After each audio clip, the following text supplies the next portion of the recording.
For centuries, the ancient giant known as the Dormant One lay buried beneath the Sahara Desert, hidden by the shifting sands and forgotten by history. Legends spoke of its slumber, a warning passed down from a long-lost civilization that vanished without explanation. The warnings were ignored. During a high-powered mining operation meant to extract deep-core minerals, humanity inadvertently broke the seals of its tomb. The desert trembled. From the gaping fissure, an enormous humanoid figure, nearly 800 meters tall, rose from the earth. Its armor shimmered with alien alloys, and radiant energy pulsed through the grooves of its body. Silent, relentless, the giant began to move. The awakening triggered chaos. Earth's magnetic field fluctuated. Satellites failed.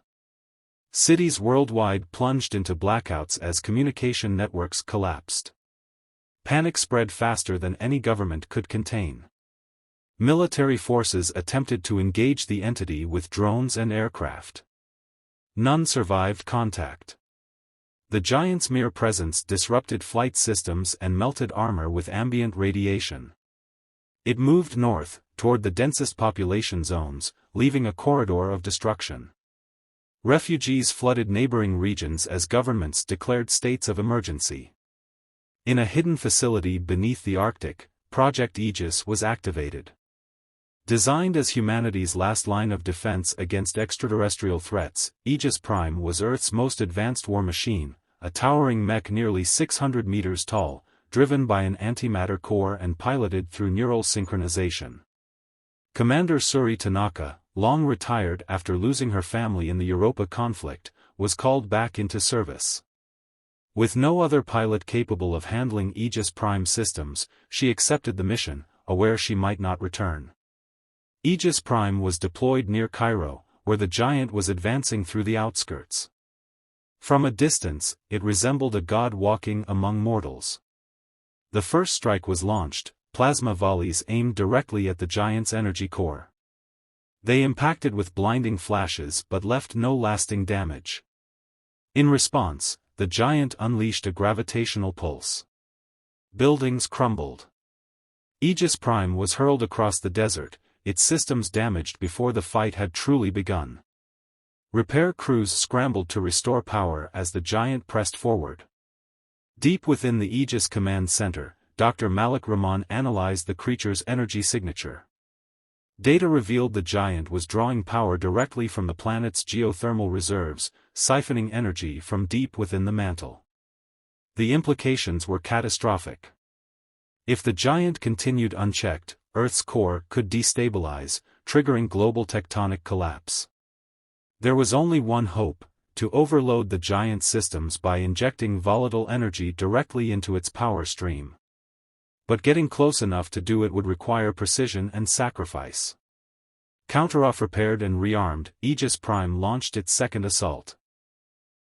Using the newly developed Omega Lance, a weapon capable of delivering concentrated antimatter bursts, Suri targeted the joints in the giant's arms and legs, slowing its movements. For the first time, the giant staggered. Exploiting the moment, Aegis Prime darted through the ruins of Cairo, striking and retreating, keeping the behemoth distracted as the Omega Lance charged for its final deployment. The giant began to adapt.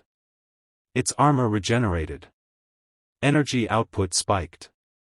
It raised its arms, gathering a sphere of concentrated plasma large enough to wipe out everything within a 500-kilometer radius. Earth's leaders, watching from underground bunkers, prepared for extinction. In orbit, solar arrays were reoriented to beam raw energy directly into Aegis Prime, overloading its core and turning the Omega Lance into a single-use superweapon. Suri acknowledged the transmission. This was her final shot. With Earth's survival on the line, Suri activated the Omega Lance. Aegis Prime launched itself into the sky, arcing high over the giant's chest. Time slowed. Target locked.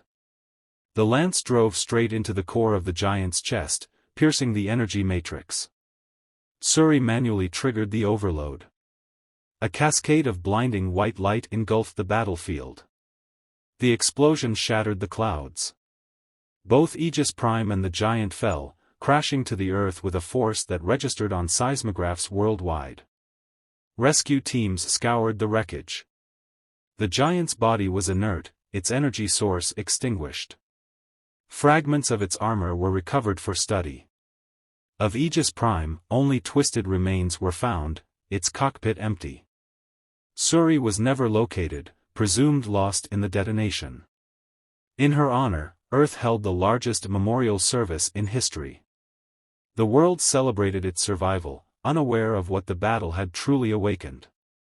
3 months later, faint signals echoed from Europa and Titan. Matching the exact frequency emitted by the Sahara giant before it awoke, the readings were clear. Humanity understood too late. The dormant one was not alone. Across the solar system, other giants stirred from their ancient sleep. And somewhere in the dark, something had called them. The war for Earth was only the beginning.